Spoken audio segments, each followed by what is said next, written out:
Сред приказки живеят всеки ден. Съмняват се дори, че са принцеси. Върви им всичко приказно, освен когато чакат принца да ги хареса. Дами и господа, принцесите Решидето Льова, Жаки Пеева, Мария Санкева и Негово Величество принц Амелвин Горанов.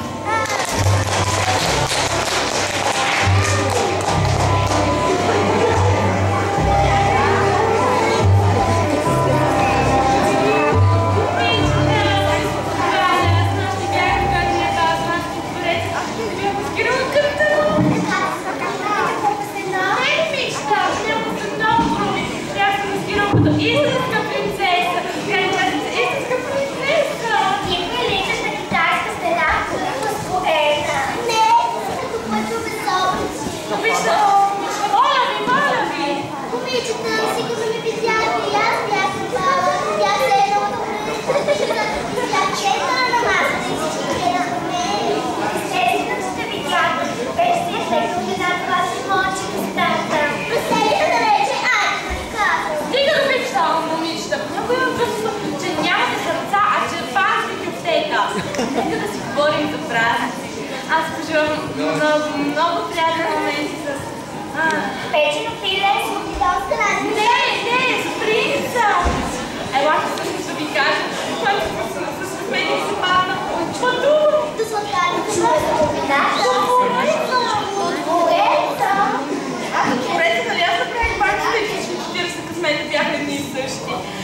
Пътувам до двореца и среща скоро среща с принца.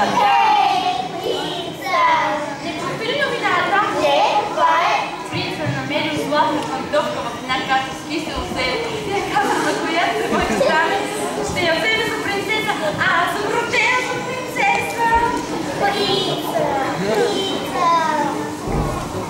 Ми може да отиде да се точно на позорница. Отиде да ще се задявиш.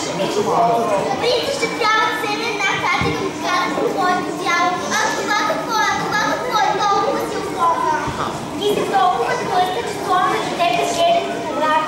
И най-безпредно се пускаш на живота. Слониците, ако може. Ти си като следен човек с тия големи толки. Ако искате да постанете, може няма да толкова. А ти си толкова огромна, че да се опираш по притенете, да се пуснаш по пирата.